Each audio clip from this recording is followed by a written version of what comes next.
So we'll start with defects or aberrations of image formed by lenses. So the last topic हमने start किया था, that was defects or aberrations of optical images. So we will go ahead with this, and today we will see in detail defects को भी detail में देखेंगे, and also we will look at the solution of it. Solution मतलब how to correct these defects. So defects or aberrations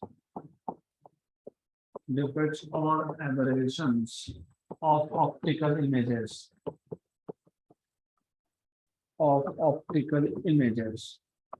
तो सबसे पहले basic idea clear होना चाहिए. What is the basic idea behind defects in optical images? याद है?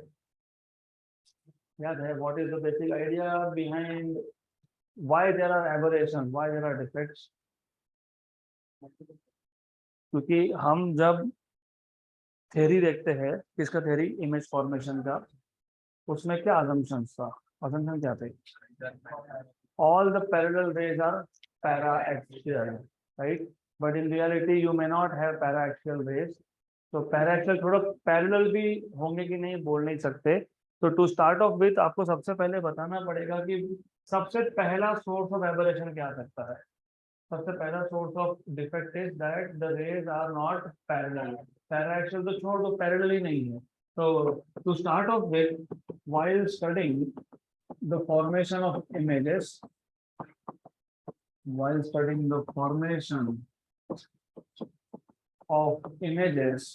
by lens and mirror, by lenses and mirrors, it is assumed that the rays are para-axial, But in reality, in practical situation, the rays may not be para-axial. Para-axial छोड़ दो, they may not be parallel itself. In practical situations,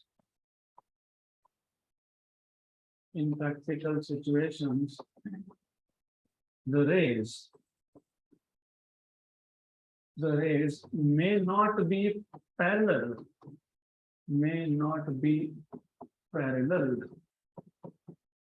and because of this this leads to defects. किसमें defects? Image formation में. तो ये एक source है. This is one source of defect. So this leads to defects in image formation. Then जब हम image formation by mirror का study करते हैं, तो मिरर के केस में there is no refraction of light, there is reflection of light. तो वहां पे एक प्रॉब्लम जो है वो कम है. क्यों? क्योंकि वहां पे जो एबरेशन आया वो था बिकॉज ऑफ शेप. मैंने कल आपको डिटेल में बताया था. The aberration there is due to spherical shape of mirror, right. But lens के केस में स्फेरिकल शेप का प्रॉब्लम नहीं है. लेंस के केस में प्रॉब्लम दूसरा ही है, that is nothing but refractive index. और हमको ऑलरेडी पता है कि refractive index of a material is different for different colours. Red के लिए अलग, वायलेट के लिए अलग, ग्रीन के लिए अलग, येलो के लिए अलग, एक्सेट्रा एक्सेट्रा. तो ये छोटे छोटे points you need to remember. तो मैंने लिखा ये नोट्स में, in case of mirror there is no dispersion of light. क्योंकि डिस्पर्शन कब होता है? When light changes medium. When light travels from rarer medium to denser medium, it changes its speed. Speed of different color is different. क्यों? क्योंकि याद होना चाहिए what is speed of light का formula in a medium? n lambda, correct. तो जब medium change होगा तो कौन चेंज होगा? वेवलेंथ चेंज हुआ मतलब कौन चेंज हुआ? स्पीड चेंज हुआ मतलब रिफ्रैक्टिव इंडेक्स इज डिफरेंट. तो हर एक वेवलेंथ का रिफ्रैक्टिव इंडेक्स अलग होगा. अगर रिफ्रैक्टिव इंडेक्स अलग है तो आपको पता है refractive index is sin i by sin r. मतलब एंगल ऑफ रिफ्रैक्शन भी अलग है. अगर एंगल ऑफ रिफ्रैक्शन अलग है इसका मतलब amount by which a particular colour will bend is also different. अगर वैसा है तो द लाइट अंडरगोज डिस्पर्शन. तो व्हाइट लाइट के 7 कंपोनेंट्स हो जाएंगे, that is called as dispersion of light. यहाँ तक क्लियर? पक्का? गुड। तो याद रखना, in case of mirror, mirror में ये प्रॉब्लम था क्या? क्यों नहीं था? क्योंकि मिरर में डिस्पर्शन होता ही नहीं है। क्यों नहीं होता है? क्योंकि मिरर में रिफ्रैक्शन का कॉन्सेप्ट ही नहीं है। कौन सा कॉन्सेप्ट है? रिफ्लेक्शन। क्योंकि वहां पे मीडियम चेंज हुआ ही नहीं। तो ये याद रखना, in case of mirrors, in case of mirrors, there is no dispersion of light. There is no dispersion of light.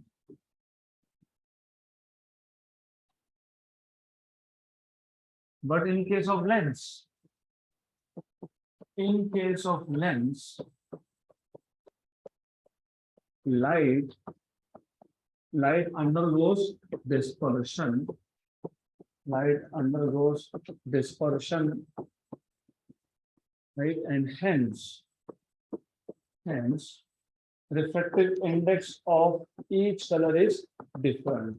Refractive index of each color is different. यहाँ तक क्लियर?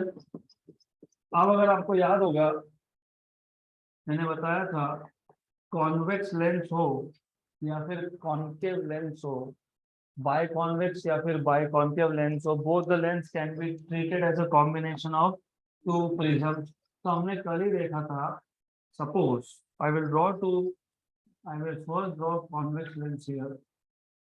तो सपोज हमारे पास एक कॉन्वेक्स लेंस है, biconvex है, and we have one more which is concave. So we have one more which is concave. So हमारे पास biconcave lens है. Now both of this lens can be imagined to be made up of two prism. Biconvex lens, इसको आप ऐसा imagine कर सकते हो कि it is a combination of two prism joint base to base. तो ऊपर का एक दैट इज वन प्रिज्म और नीचे का एक दैट इज अनदर प्रिज्म। तो a biconvex lens can be imagined to be made up of two prisms joined base to base, whereas जो biconcave है, इन केस ऑफ biconcave को आप ऐसा इमेजिन कर सकते हो that it is made up of two prisms joined vertex to vertex.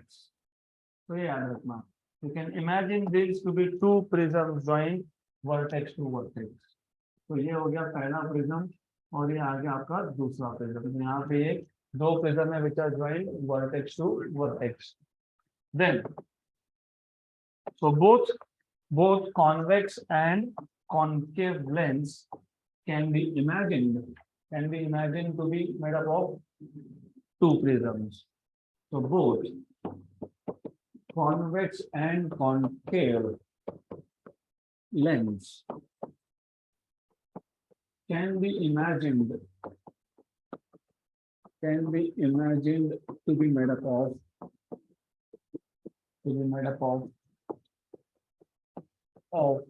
two prisms.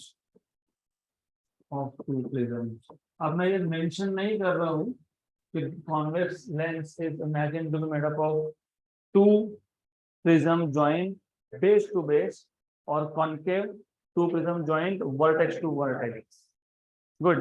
तो आपको पता होना चाहिए that you should know and you already know this now. और एक चीज याद रखना, फिजिक्स में एक प्रॉब्लम है, उसको सॉल्व करना है। फिजिक्स का प्रॉब्लम ये है कि समझ में तो आता है, लिखते नहीं आता। तो उसके लिए solution is only one thing, जो भी मैं पढ़ा रहा हूँ हर दिन जाके उसकी प्रैक्टिस करनी पड़ेगी, थियरी पार्ट की। You will have to start writing down. और कभी भी पढ़ते वक्त एक कॉमन मिस्टेक है, रटाफिकेशन बंद करना पड़ेगा।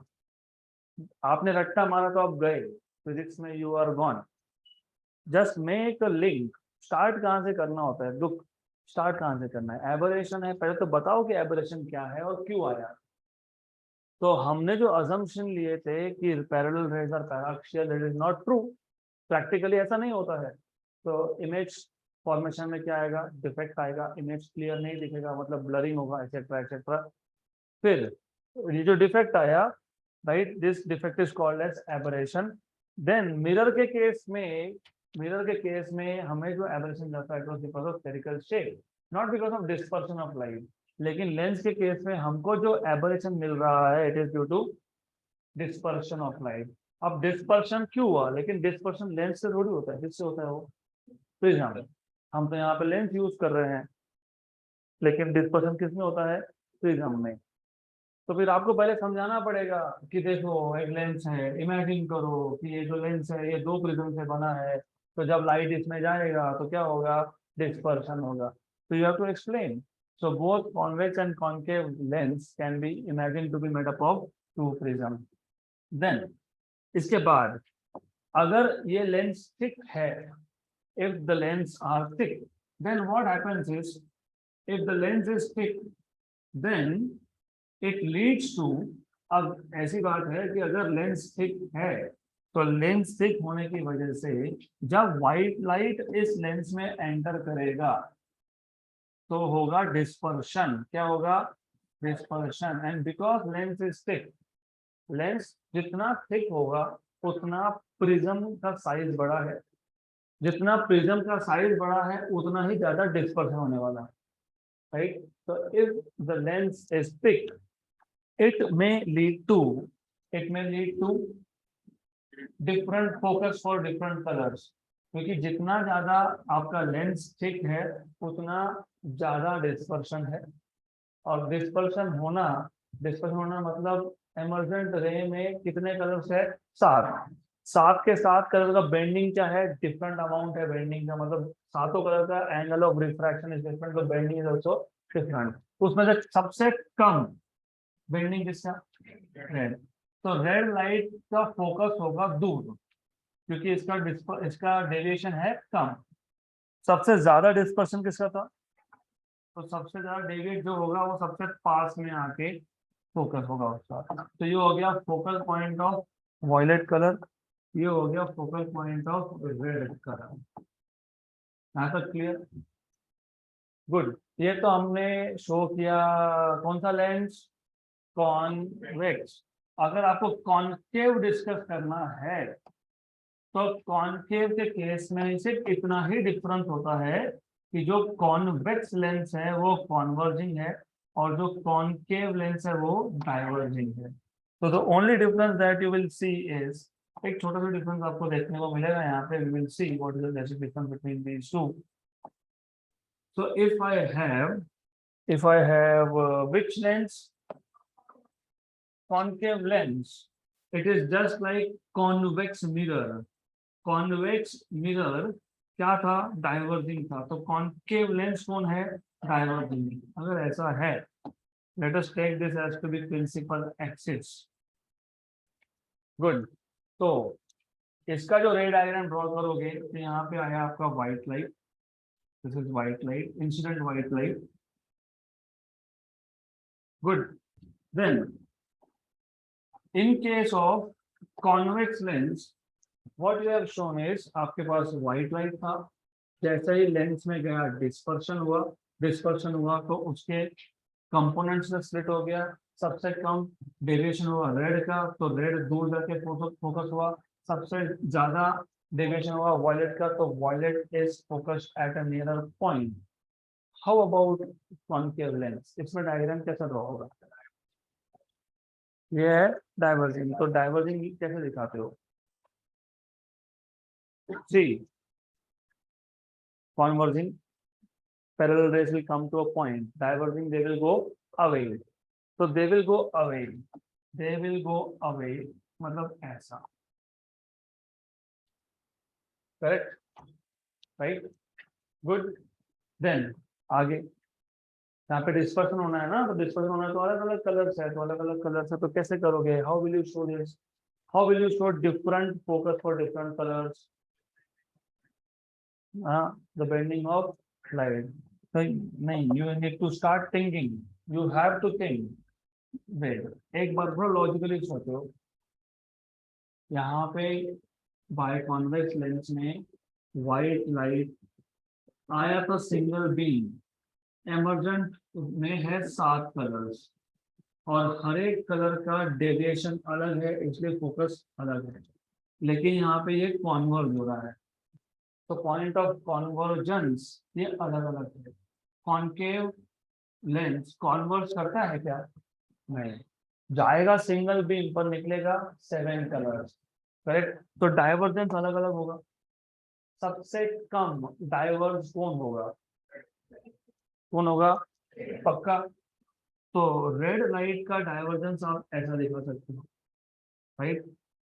But if you extend it in backward direction, so you will see that this red light is coming from a point, from some point, और इस point को आप बोलते हो focal point of red color। सबसे कम, सबसे ज्यादा किसका हुआ? वॉयलेट का। तो सबसे ज्यादा डेविएशन हुआ वॉयलेट का, तो वॉयलेट आपको ऐसा दिखेगा। तो what you will see is something like this। तो you will see that सबसे ज्यादा डेविएशन हुआ वॉयलेट का, and the violet light appears to be coming from a point which is called as FV, focal point of violet। तो चाहे वो convex lens हो या फिर वो कॉन्केव लेंस हो, दोनों ही केसेस में the light is undergoing dispersion. सिर्फ डिफरेंस इतना है, कॉन्वेक्स केस में कॉन्वर्जेंस है और कॉन्केव केस में डाइवर्जेंस है। यहाँ तक क्लियर? पक्का। तो अभी तक जो मैंने बताया सब याद है? यस। तो both convex and concave lens can be imagined to be made up of two prisms। so if the prisms are thick, if the prisms are thick, then what? then क्या हुआ? ठीक होने का से क्या हुआ? then different colors come to focus at different points। then different colors come to focus at different points,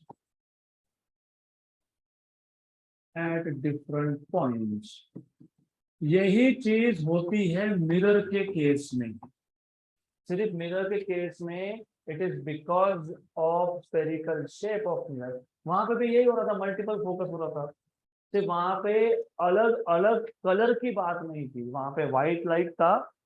जो race principal axis को नियर थे, क्लोजर थे, उनका फोकस होता है दूर। और जो रेस प्रिंसिपल एक्सिस को पैरेलल है लेकिन दूर है, फार है, उनका फोकस होता है पोल के पास में। तो वहां पे भी मल्टीपल फोकस था, वो था बिकॉज ऑफ स्फेरिकल शेप। यहाँ पे भी मल्टीपल फोकस है but it is because of dispersion, right. तो यहाँ ये जो है it is focus of different colours at different point, right. तो जब जब फोकस अलग अलग पॉइंट्स पे हो तो क्या होता है? एबरेशन। तो this leads to defects. This leads to defects in image formation. In case of lens,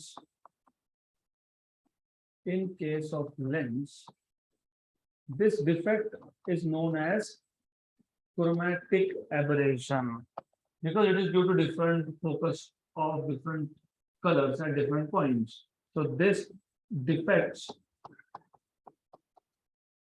are known as chromatic aberrations, or this defect is known as chromatic aberration। Chroma मतलब color और defect obtained due to color is called as chromatic aberration। यहाँ तक clear, right? Good। इसको singular form में लिखो, plural में लिखो, doesn't matter, एक ही बात है, तो ठीक है, doesn't matter। यहाँ तक clear हुआ? पक्का। तो मिरर में मुझे बताओ, मिरर में एबरेशन क्यों था? Because of reflection from different parts of the spherical curved surface of mirror, hence the aberration was called as spherical aberration. Lens में डिफेक्ट क्यों आया? डिस्पर्शन, मतलब due to different focal points of different colours. And it is called as chromatic aberration, क्योंकि chroma का मतलब ही होता है colour. यहाँ तक क्लियर? अब ये जो डिफेक्ट है, इस डिफेक्ट को करेक्ट भी करना है, जो मिरर के केस में हमने स्टडी नहीं किया, because it is out of scope of the syllabus. तो मिरर के केस में अगर आपको एबरेशन को करेक्ट करना है तो बहुत सिंपल सा तरीका था, बड़े एपर्चर के मिरर लो ही मत, यूज स्मॉल एपर्चर मिरर, खत्म, बात खत्म, हो गया करेक्शन। राइट? क्लियर? यहाँ पे हम अगर बोलेंगे कि थिक लेंस लो ही मत, तो वैसा नहीं कर सकते हो। क्यों नहीं कर सकते? वो आपको आगे टेलीस्कोप और माइक्रोस्कोप में समझेगा। मैं बता देता हूँ बेसिक आइडिया क्या है। जितना लेंस थिन होगा, जितना लेंस थिन होगा, उतना ही फोकस दूर जाएगा।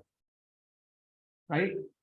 तो जितना लेंस थिन है, उतना ही फोकल पॉइंट दूर है।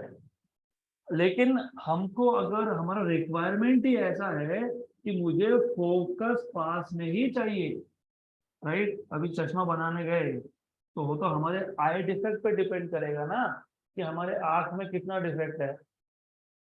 तो अगर आई डिफेक्ट ज्यादा है तो फिर हमको तो थिक लेंस लगने वाला है। वहां तो नहीं बोल सकते कि नहीं नहीं वो क्रोमैटिक एबरेशन हो जाएगा, मुझे लेंस थिक नहीं चाहिए, थिन दो। होगा क्या? तो लेंस का प्रॉब्लम ये है कि जैसे मिरर में आपने स्मॉल एपर्चर मिरर यूज करके स्फेरिकल एबरेशन को खत्म कर दिया, यहाँ नहीं कर सकते, यहाँ नहीं हो सकता। यहाँ पे you cannot say okay I will buy a thin lens, okay you buy a thin lens, it is no of no use to you, तुम्हारे काम में नहीं होगी। राइट? तो अगर मुझे फोकल पॉइंट पास में लाना है तो I do not have any option, मुझे लेंस एक ही रखना पड़ेगा। You cannot just say I will buy a thin lens.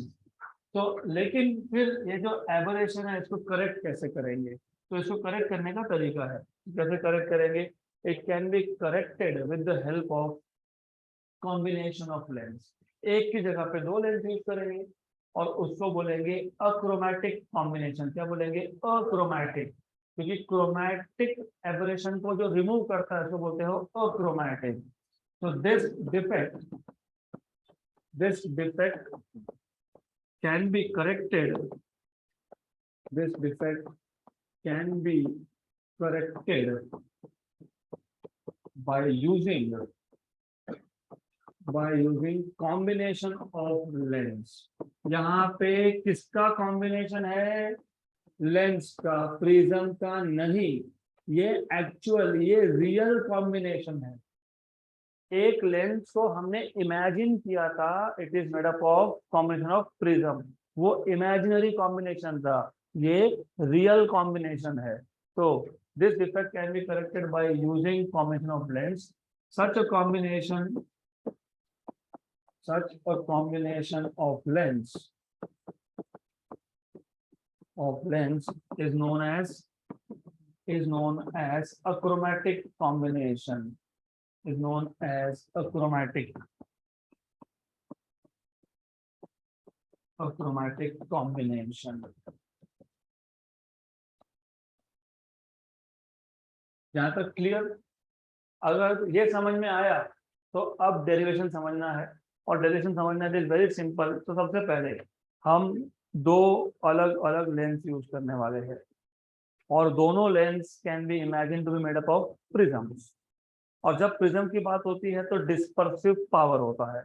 तो मेरे पास अगर दो लेंस है तो दोनों लेंस का डिस्पर्सिव पावर होगा। तो लेट अस से omega 1 and omega 2 be the dispersive power of the two lens.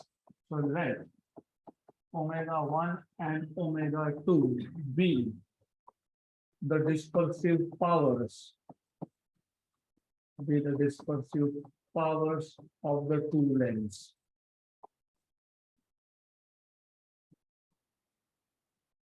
यहां तक क्लियर? अब एग्जैक्टली करना क्या है? Going back to this diagram, exactly करना ये है कि जो वॉयलेट कलर का फोकल पॉइंट है और जो रेड कलर का फोकल पॉइंट है, उन दोनों को सेम पॉइंट पे लाना है। क्या करना है? सेम पॉइंट पे लाना है। क्या करना है? सेम पॉइंट पे लाना है। सिंगल लेंस तो ये करने नहीं वाला। प्रॉब्लम यही था कि सिंगल लेंस का ही तो प्रॉब्लम था, एक लेंस था तब जाके तो दो अलग अलग फोकल पॉइंट हुए। और ऊपर से याद रखना, ये जो हम करेक्शन करने की कोशिश कर रहे हैं ना, we are trying to correct this, तो correcting for all the colours simultaneously is not possible, क्योंकि 7 कलर हैं। कौन से 7? विबग्योर पता है, violet, indigo, blue, green, yellow, orange, red. तो सारे के सारे कलर्स के लिए ये एरर हटाना इट इज नॉट पॉसिबल। तो हम सिर्फ बात करते हैं एक्सट्रीम कलर्स की। It is not possible, it is not possible to correct to correct the aberration for all the colors together, for all the colors simultaneously, and hence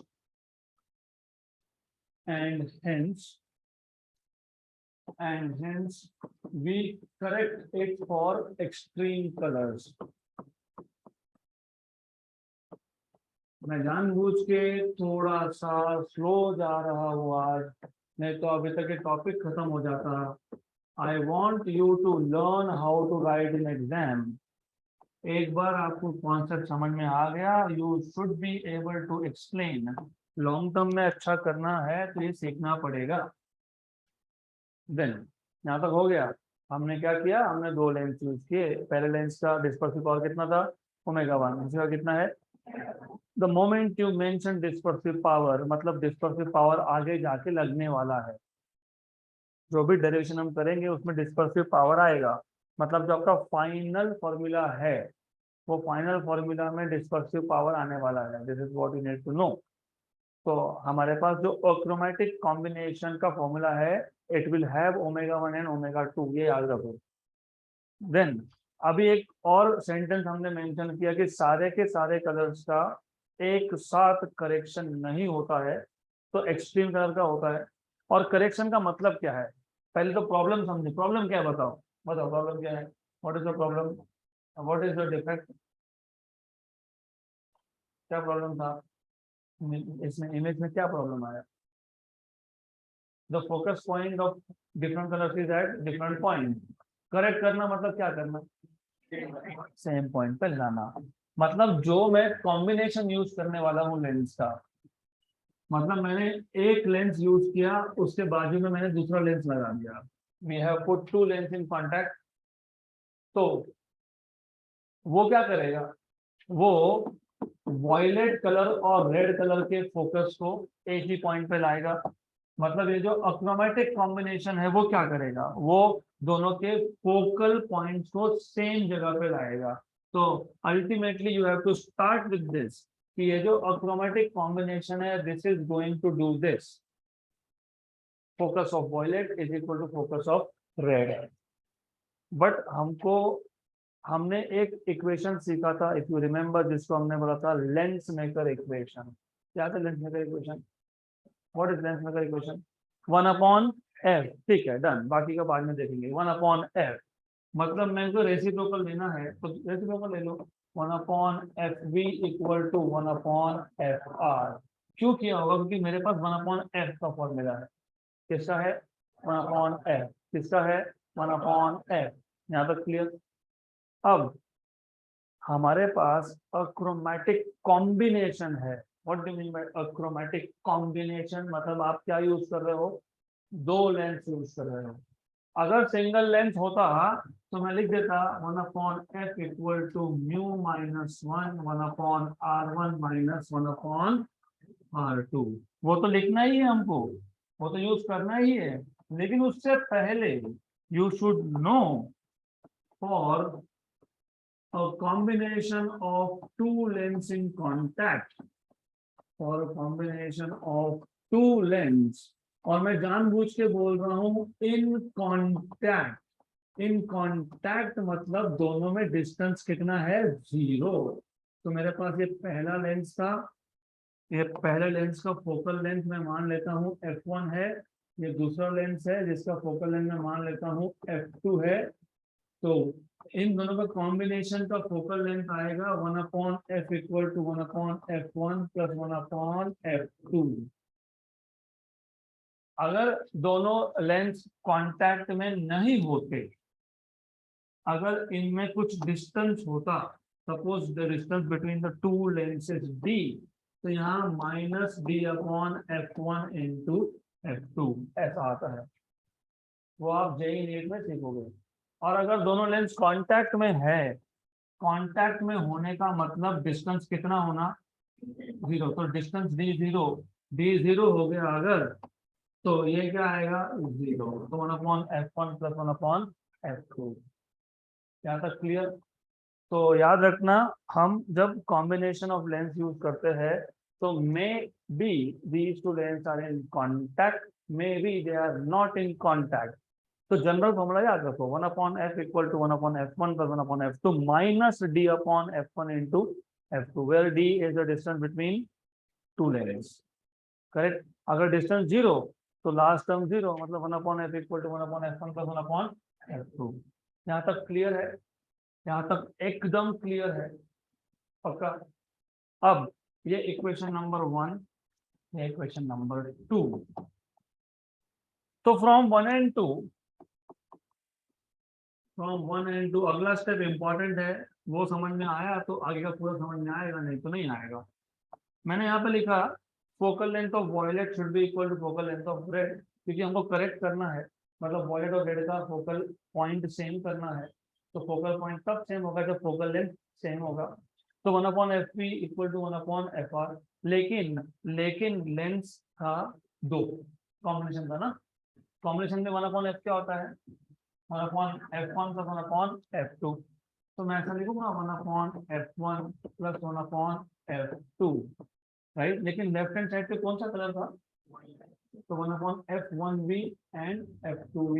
और right hand side पे कौन था, 1/f1r and 1/f2r। यहाँ तक clear? पक्का? But इसको बोल देते हैं equation number 3। But as you know, lens maker equation, what is 1/f in general, mu minus 1 1/r1 minus 1/r2। मतलब जब भी मैं ये लिखूंगा तो मेरे पास बार बार क्या आने वाला है, 1/r1 माइनस 1/r2। तो एक काम कर देते हैं, क्योंकि ये बार बार आएगा तो इक्वेशन थोड़ा सा कॉम्प्लिकेटेड होने के चांसेस है, तो इसको मैं बोल देता हूँ some constant K. Correct? Right? 1/r1 minus 1/r2 equal to k। लेकिन दो लेंस है, भूलो मत, दो लेंस है, दोनों लेंस के दो सरफेस है, दोनों सरफेस में इसके रेडियस r1 और r2 है। तो अगर ऐसा है तो जो पहला लेंस है, राइट, तो 1/r1 minus 1/r2 for the first lens, इसको मैं बोल दूंगा k1। और 1/r1 माइनस 1/r2 जो सेकेंड लेंस है उसको मैं बोल दूंगा k2। ये इक्वेशन नंबर बन गया 4। Therefore from equation number 3 and 4, right, of course इसका भी यूज करना पड़ेगा। तो एक काम करेंगे, इसको बोल देंगे इक्वेशन नंबर 4, इसको बोल देंगे equation number 5 from equation number 3, 4 and 5। From equation 3, 4 and 5 थोड़ा सा हेवी जाएगा डेरिवेशन, तो मैं इसको रिपीट कर दूंगा, तो डोंट वरी अबाउट इट। अब जब आप लिखते हो 1/f, तो क्या लिखते हो, जब मैं लिखता हूँ f1, मतलब मैं पहले लेंस की बात कर रहा हूँ। कितने लेंस से, 2। तो ये जो पहला टर्म है 1/f, ये जनरली क्या आएगा, mu minus 1 1/r1 minus 1/r2। लेकिन 1/r1 माइनस r2 क्या बोला है, क्लियर? जब 1/f2 भी लिखोगे तो उस केस में भी है तो वही फॉर्मूला ना, कौन सा, lens formula, lens maker equation. तो म्यू क्या लिखेंगे यहाँ पे, म्यू -1, राइट, और K equal to, right hand side पे भी तो वही है, 1/f1 और 1/f2, मतलब 1/f राइट हैंड साइड में 2 बार है, लेफ्ट हैंड साइड में 2 बार है। यहाँ तक क्लियर? टोटल 4 टर्म्स है क्या, 1 2 3 4, 1 2 3 और 4। यहाँ तक क्लियर हुआ? पक्का? अब लुक, यहाँ जो पहला टर्म था, यहाँ पे क्या था, f1, मतलब पहले लेंस की बात हो रही है, तो पहले लेंस की बात हो रही है, तो पहले लेंस में क्या लिखोगे, k1। दूसरे केस में क्या था, सेकंड था, तो k2। राइट हैंड साइड पे पहला था, दूसरा था k2। यहाँ तक क्लियर? अब लेकिन लेफ्ट हैंड साइड में पहले टर्म में पहले लेंस का dispersive power for violet colour, तो μ1 v, यहाँ पे μ2 v, यहाँ पे μ1 r, यहाँ पे μ2 r। आ गया यहाँ तक?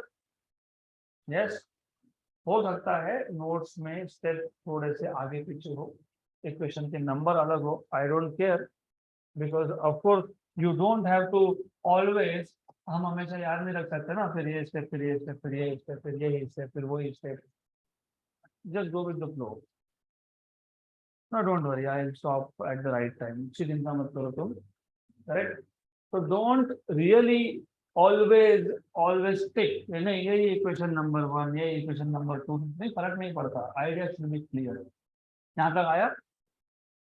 अब एक काम करना, राइट हैंड साइड पे 2 टर्म है, लेफ्ट हैंड साइड पे 2 टर्म है, k1 k2 k1 k2, तो k1 को एक साइड लाओ, k2 को दूसरे साइड लेके जाओ।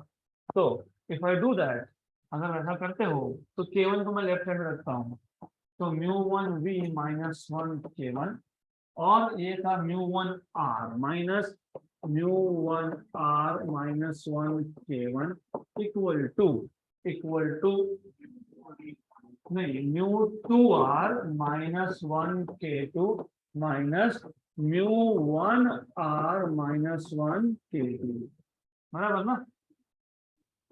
बराबर ना? ये μ1 v -1 k1, ये उधर जाके -μ1 r -1 k1, ये बचा कौन लेफ्ट राइट साइड पे, μ2 r -1 k2 और μ2 v, तो यहाँ पे क्या आएगा, μ2 v। तो एक भी स्टेप गलत तो गए काम से, एक भी स्टेप गलत हुआ तो गए, गॉन। सिर्फ क्या किया, ये k1 का उठा के लेफ्ट हैंड साइड में लेके गए, माइनस हो गया, ये k2 उठा के राइट हैंड साइड में लेके गए, माइनस हो गया। अब इससे क्या होगा बताओ, गेस, नेक्स्ट स्टेप क्या है, कॉमन, कौन कॉमन, k1 आ गया कॉमन लेफ्ट हैंड साइड से, तो क्या बचा, μ1 v -1 minus minus +1 equal to k2 μ2 r -1 v +1, right, हो गया, हो गया। अब +1 -1 कैंसल एंड कैंसल, देन यहां से आपको मिल गया k1, क्या मिल गया आपको यहाँ से, k1 इंटू क्या, फटाफट बताओ,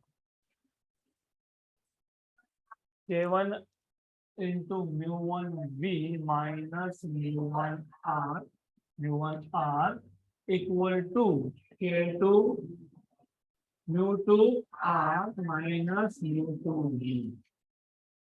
ओके, अब एक काम करते हैं, सिर्फ इस स्टेप को मैं थोड़ा सा ऐसा लिख देता हूँ, इस k2 को अगर मैं लेफ्ट हैंड साइड पे लेके जाता हूँ, यहाँ पे मल्टीप्लाई है, वहां पे कौन होगा, तो k1 upon k2 equal to, इसको वहां ले जाता हूँ, μ2 r minus μ2 v upon μ1 v -μ1 r, बराबर है, इधर 2 r इधर 1 v, बराबर है, क्लियर? कौन सा इक्वेशन नंबर देना चाहिए अभी इसको, 7, इक्वेशन नंबर 7। ओके, अब अब मैंने आपको पहले बता दिया कि the moment you write down omega 1 and omega 2, मतलब ये इक्वेशन में लाना ही पड़ेगा। अगर लाना पड़ेगा तो कैसे लाएंगे? What is definition of dispersive power? Angular dispersion upon deviation of mean colour. तो ध्यान यहाँ पे, थोड़ा टॉपिक स्लो है, मुझे पता है, नींद आने के चांसेस है, हाई चांसेस है। क्या करेंगे? अब स्किप तो नहीं कर सकते ना, तो अभी क्या करेंगे? फास्ट गए तो समझ में नहीं आएगा कौन सा टर्म कहाँ से आया। राइट, देन लुक, आपने ओमेगा डिफाइन कैसे किया? Delta upon small delta. कौन सा डेल्टा? वाह, ये डेल्टा क्या था? Delta V minus delta R upon delta. ये पता है क्या आता है? Mu V minus mu R mu Y minus 1। जिनको याद नहीं तो सॉल्व करते बैठो, ए होता है कैंसल आउट। जिनको याद है तो वेरी गुड, याद नहीं तो तुम रिवाइज नहीं कर रहे हो, सिंपल। ये आपको पता होना चाहिए, क्योंकि ये पता होगा तब जाके आगे का स्टेप समझेगा। अगर मुझे ओमेगा 1 चाहिए तो मैं यहाँ पे लिखूंगा mu 1 V minus mu 1 R upon mu 1 Y minus 1। अगर मुझे ओमेगा 2 चाहिए तो mu 2 V minus mu 2 R upon, बराबर, यहाँ तक क्लियर? तो अब हमारे पास mu 1 V mu 2 V mu 1 R और म्यू 2 आर इक्वेशन में है, लेकिन म्यू 1 वाई और म्यू 2 वाई है क्या? नहीं है ना? नहीं है, नहीं है, नहीं, नहीं है ना? कहाँ है क्या? तो लाना पड़ेगा। वाई कैसे लाओगे? कैसे लाओगे? तो आप बोलोगे similarly for mean colour, similarly for mean colour, similarly for mean colour. और मीन कलर कौन सा लेते हो? येलो। वो जो हमने फॉर्मूला लिखा था 1/f equal to 1/f1 plus 1/f2। अगर मैं मीन कलर के लिए अप्लाई करता हूँ तो you know what is 1/f in general? Mu minus 1 into k। Lens तो चेंज नहीं होगा, कलर कुछ भी हो, लेंस तो लेंस है। तो 1/r1 माइनस 1/r2 चेंज क्यों होगा? वो रेड हो, वॉयलेट हो, ग्रीन हो, कोई भी कलर हो, R1 और R2 ये लेंस का प्रॉपर्टी है, ये लाइट का प्रॉपर्टी नहीं है। किसका प्रॉपर्टी है? तो मैं रेड के लिए लिखूंगा, वॉयलेट के लिए लिखूंगा, ग्रीन के लिए लिखूंगा, किसके लिए भी लिखूंगा। तो ये जो के है, ये के हमेशा क्या रहने वाला है? 1/r1 माइनस, लेकिन इसको हमने क्या नाम दिया है? ठीक, तो ठीक है, एक स्टेप बढ़ जाएगा हमारा, कोई दिक्कत नहीं। तो म्यू माइनस 1 इंटू, यहाँ तक क्लियर? अगर मैं पहले के लिए लिख रहा हूँ और अगर मैं येलो कलर के लिए कर रहा हूँ, के 1 वाई नहीं, मैंने इसलिए बोला रेडियस ये लेंस का प्रॉपर्टी है, लाइट का नहीं। लाइट का प्रॉपर्टी ये है, तो यहाँ पे k1 वाई लिख दिया तो गए। फिर अगर ऐसा ही था तो फिर मैंने यहाँ पे k1 और k2 आर क्यों नहीं लिखा? फिर क्लियर, गुड, राइट। तो इसलिए मैंने बोला कि मैं थोड़ा स्लो जाऊंगा, क्योंकि कंफ्यूजन बहुत ही है यहाँ पे, going to be a lot of confusion here. What will be 1/f2y? बताओ बताओ बताओ। Mu 2y minus 1 k2y only k2। पक्का ना? पक्का, sure sure, okay. Equation number 8, equation number 9। अब इसके आगे क्या करना है वो कैसे समझ में आएगा? नहीं, ऐड नहीं। इक्वेशन 7 में क्या है? k1 बाय, इक्वेशन 8 में k1 है, इक्वेशन 9 में k2 है। अगर मैं दोनों को डिवाइड करता हूं तो मुझे k1 बाय k2 मिल जाएगा। तो डिवाइडिंग इक्वेशन 8 बाय इक्वेशन 9, बराबर। तो इक्वेशन 8 क्या था? 1/f1y, और इक्वेशन 9 में क्या है? 1/f2y equal to mu 1y minus 1 into k1 और यह आ जाएगा μ2y minus 1 into k2। Denominator का डिनोमिनेटर कहाँ जाता है और न्यूमरेटर का डिनोमिनेटर कहाँ आता है, डिनोमिनेटर। तो देयरफॉर ये आ जाएगा f2y अपॉन f1y। इसको उठा के यहाँ शिफ्ट कर देंगे तो क्या बन जाएगा, μ2y माइनस 1 और ये क्या आएगा μ1y माइनस 1। ये क्या आ गया k1 bye k2, equation number 10। अब इक्वेशन 10 और इक्वेशन 7 का एक एक साइड सेम है तो दूसरा साइड भी सेम होगा।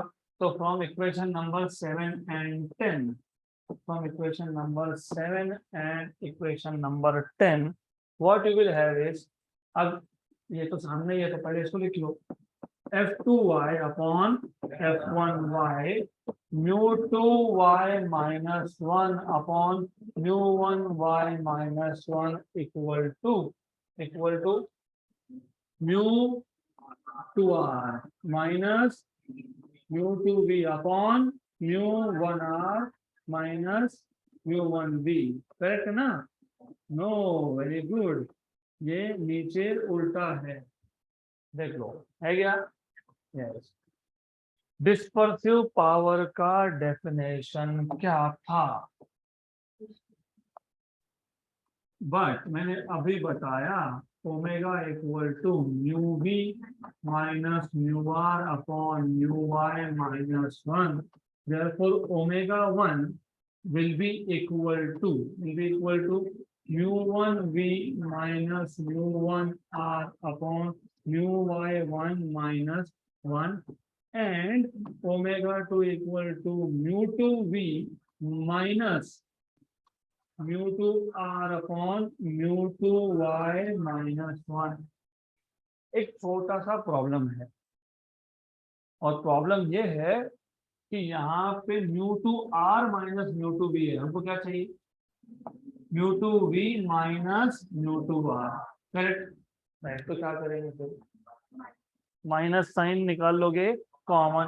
तो यहाँ से अगर आप माइनस साइन कॉमन निकालते हो राइट हैंड साइड से तो क्या आएगा देख लो। तो first of all f2y upon f1y equal to इसको शिफ्ट कर दो, तो ये आ जाएगा μ2r माइनस μ2v अपॉन ये जो 2 है ना इसको इधर लिख दो μ2y माइनस 1। यहाँ पे डिनोमिनेटर में कौन था, μ1v माइनस μ1r और ये कहाँ जाएगा ऊपर, तो क्या आएगा μ1y माइनस 1। यहाँ तक क्लियर? पक्का श्योर 100%? ओके, यहाँ तक क्लियर हो गया? यस। तो अब ऐसा करते हैं, आप देखो ये आ गया f2y upon f1y equal to, एक काम करते हैं ये नेगेटिव साइन निकाल लेते हैं कॉमन। तो जो नेगेटिव है वो हो गया पॉजिटिव, जो पॉजिटिव है वो हो गया नेगेटिव, और ये जो है ना इसको ऊपर सरका लेते हैं। कर सकते हैं क्या? ये सबको, ये हो गया पहला टर्म। अपॉन कौन था, μ1v माइनस μ1r। और आपको पता है numerator can always go into denominator of denominator, जा सकता है क्या? Equation number 11, right? यहाँ तक क्लियर? अब but what is dispersive power, omega v minus omega r upon omega y minus 1। तो देयरफॉर ओमेगा 1 ओमेगा 2 मिल गया, equation number 12। So from 11 and 12, f2y upon f1y. What is numerator? हाँ, ये क्या है?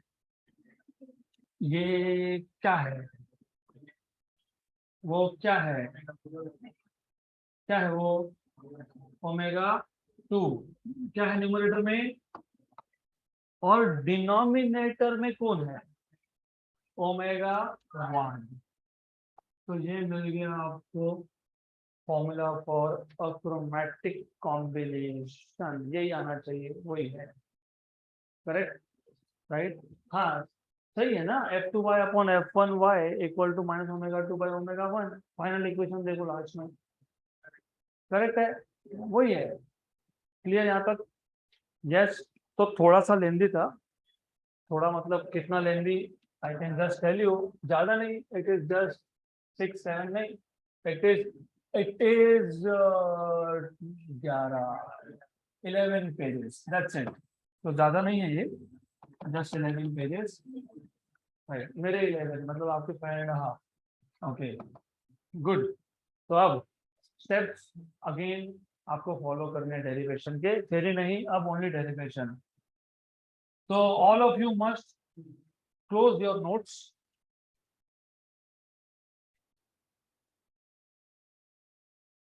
all of you should close your notes.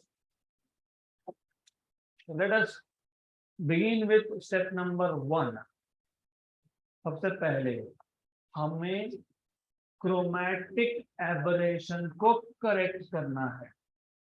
तो जब chromatic aberration को correct करना है, पहले तो क्रोमैटिक एबरेशन क्या है वो पता होना चाहिए।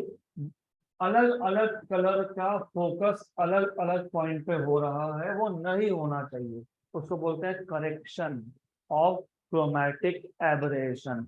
सारे कलर्स को एक साथ करेक्ट करना पॉसिबल नहीं है, इसलिए हम किसको करेक्ट करते हैं, एक्सट्रीम कलर्स को। अब हमारे पास लेंस मेकर इक्वेशन है जिसमें 1/f हमको पता है, तो मैं इसको ले लेता हूँ रेसिप्रोकल, करेक्ट। देन हमको ये भी पता है कि हम यहाँ पे यूज करने वाले हैं 2 लेंस। तो जब 2 लेंस कांटेक्ट में हो तो 1/f is 1/f1 plus 1/f2। और ऊपर से आपको ये पता होना चाहिए कि जब आप 1/f लिखते हो तो it is mu minus 1/r1 minus 1/r2। तो ये जो 1/r1 माइनस 1/r2 है, इसको बोल दिया A। तो जो पहला लेंस था, पहले लेंस का 2 सरफेस है, तो पहले सरफेस का रेट r1, दूसरे का r2, तो पहले लेंस का 1/r1 minus 1/r2 is k1। Similarly दूसरे लेंस का 1/r1 minus 1/r2 is equal to k2। Let us call this as some equation number 2, जो भी है 1 2 3। अभी मुझे याद नहीं मैंने किसको क्या बोला था, and I really don't care because it is of course of not very important कि इक्वेशन नंबर क्या दे रहे हो। यहाँ तक क्लियर? यस। तो ये जो आपने लिखा है 1/f इक्वल टू 1/fr, ये आपने लिखा कॉम्बिनेशन के लिए, बराबर बराबर। लेकिन कॉम्बिनेशन होता है 1/f1 plus 1/f2। Left hand side में कौन था, वॉयलेट कलर, तो violet colour. Right hand side में कौन है, रेड कलर, तो यहाँ पे भी क्या लिखोगे, रेड कलर। यहाँ तक क्लियर? इसके बाद 1/f का फॉर्मूला आपने ऑलरेडी लिख के रखा है, mu minus 1 into 1/r1 minus 1/r2। लेकिन म्यू माइनस 1/r1 को बोला है 1/r1 माइनस 1/r2 इज के, प्लस यहाँ पे भी म्यू माइनस 1 के इक्वल टू म्यू माइनस 1 के प्लस म्यू माइनस 1 के। ये 1v है, बराबर। 1 लिखना मतलब पहला लेंस, ये दूसरा, ये पहला, ये दूसरा। v मतलब वॉयलेट कलर, बराबर। तो 1v और यहाँ पे 2v, यहाँ पे 1r और यहाँ पे 2r। उसके बाद मैंने क्या बताया था,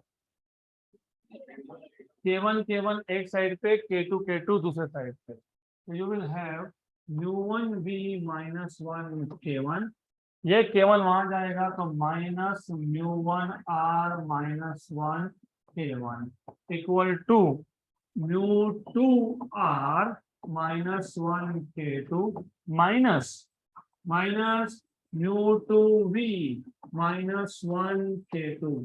इसके बाद क्या किया था, लेफ्ट हैंड साइड से K1 कॉमन निकाला, राइट हैंड साइड से K2 कॉमन निकाला, तो K1 को कॉमन लाओ, बराबर नहीं, बराबर है, डोंट वरी, डोंट वरी, क्योंकि कहीं गलती होगी तो बाद में करेक्ट हो जाता है वो। Don't see, the thing is you are afraid of making mistake, तो जो डरते हैं ना वो कभी अच्छा नहीं करते लाइफ में, तो डरना बिल्कुल नहीं, चलते जाओ, एक ट्रेन के है, चलते जाइए, मतलब देखेंगे बाद में कुछ गलती हुई तो देख लेंगे, अभी फिलहाल तो उसको सॉल्व करो। -1 माइनस μ2v कौन यहाँ पे, कौन v +1, हो गया, K2 लिख दिया, हो गया, 1 +1 -1, तो यहाँ पे आ गया K1 μ1v μ1r equal to K2 आगे μ2r -μ2v, यहाँ से आपको मिल जाएगा K1/K2, तो K1/K2 जी, K2 को यहाँ लाए तो ऊपर रह गया μ2r -μ2v upon μ1r minus, बराबर, वेरी गुड, जाग रहे हो,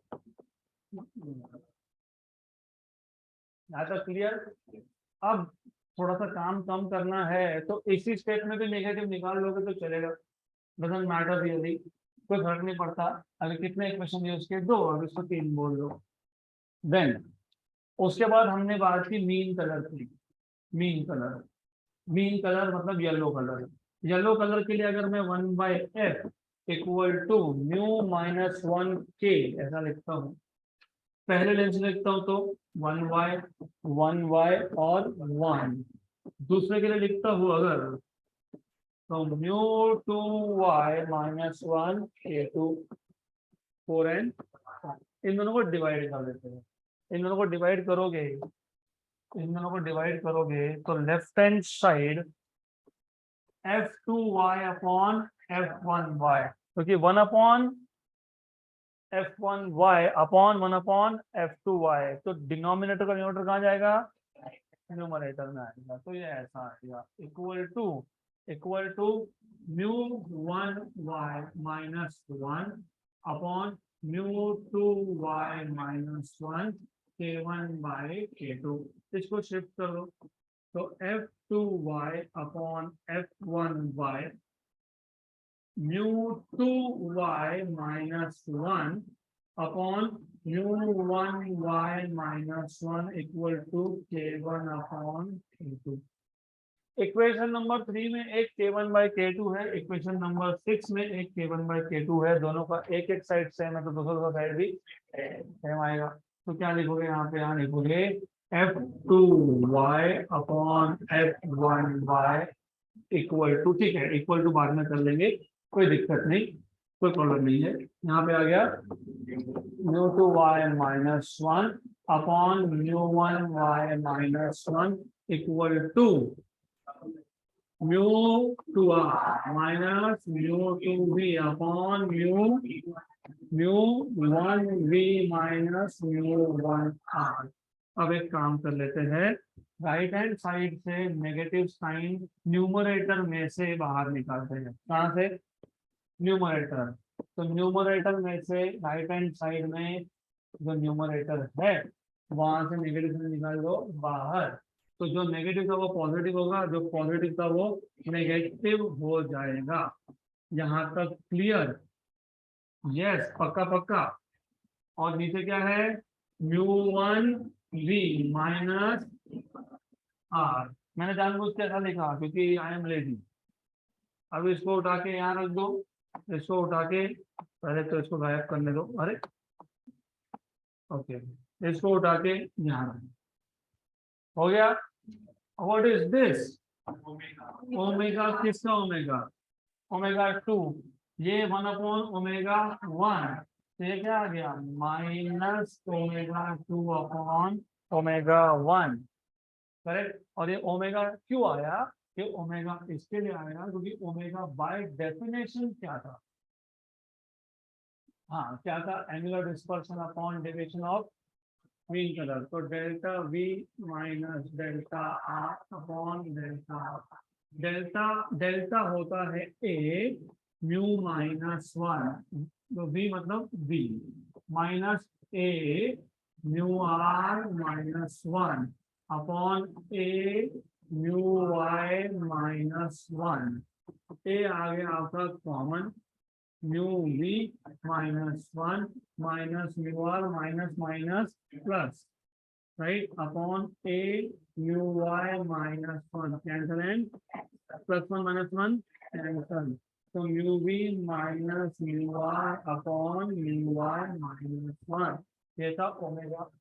तो अगर मुझे ओमेगा वन चाहिए तो मैं यहाँ पे लिखूंगा mu one V minus mu one R upon mu one Y, और अगर ओमेगा टू चाहिए तो mu two V minus mu two R upon.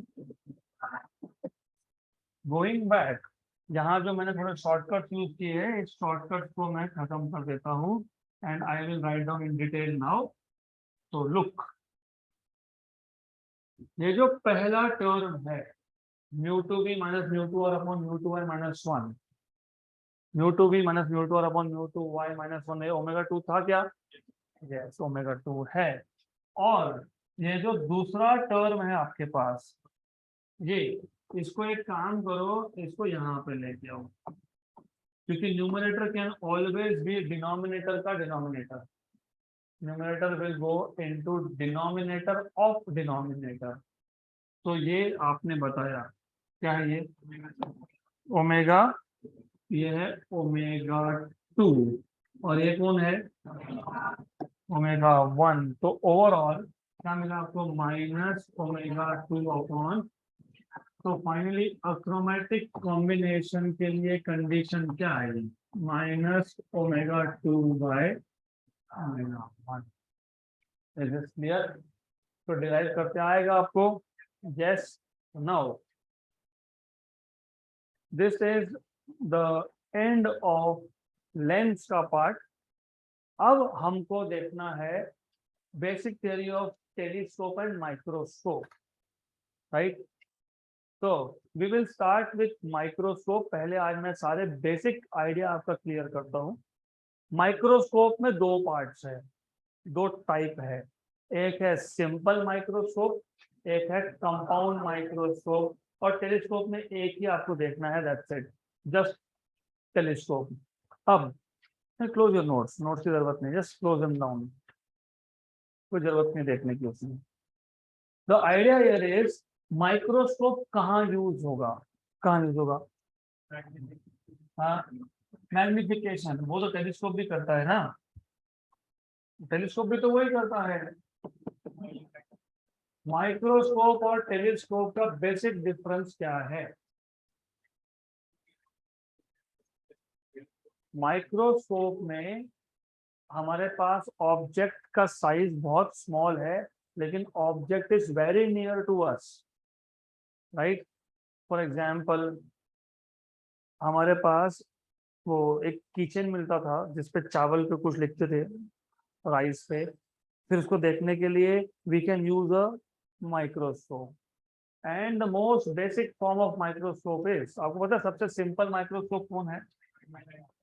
हाँ, मैग्नीफाइंग ग्लास नहीं है वो ये है, what is this, biconvex lens, convex lens. तो convex lens is simple microscope. एक सिंगल कॉन्वेक्स लेंस, इसको आप बोलते हो सिंपल माइक्रोस्कोप। नॉर्मल लैंग्वेज में हम इसको बोलते हैं भिंगा,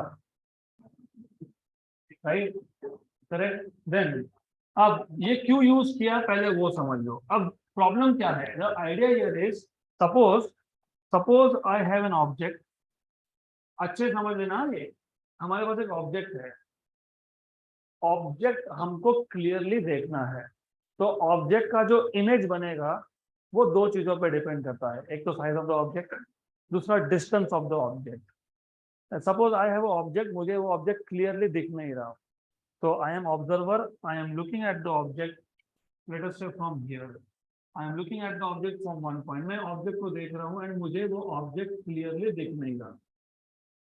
क्यों? क्योंकि ऑब्जेक्ट कितना क्लियर दिखेगा, ऑब्जेक्ट का जो इमेज बनेगा, इमेज का जो साइज है वो डिपेंड करेगा what is the angle subtended bye, subtend मतलब एंगल मेड बाय, ये ऑब्जेक्ट आपकी आंखों पे कितना एंगल बना रहा है, it will decide what is the clarity of the image.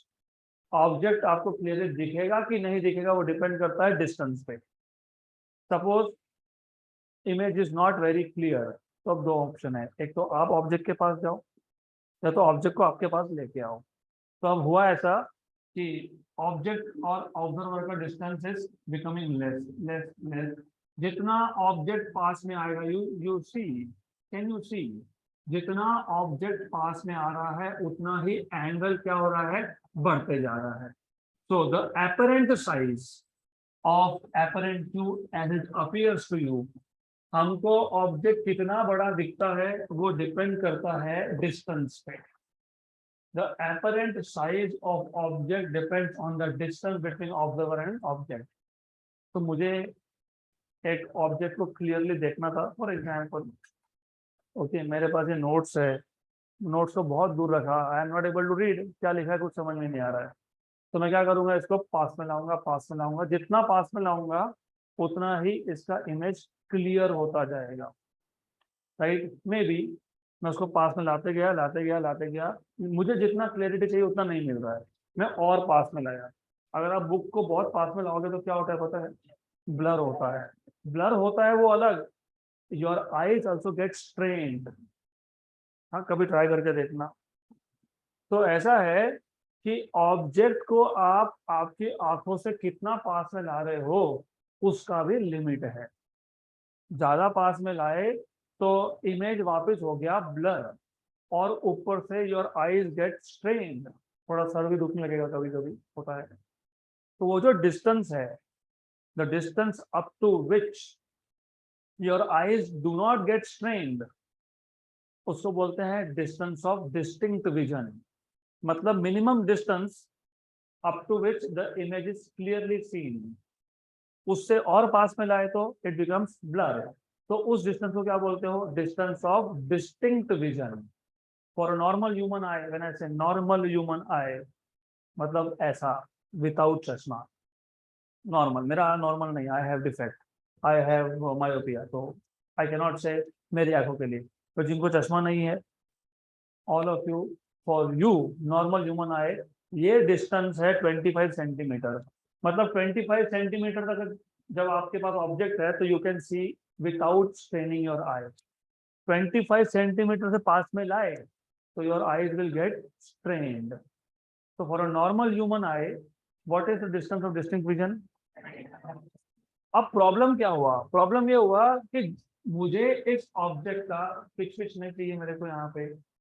I told you many times, I know when to stop, so don't worry।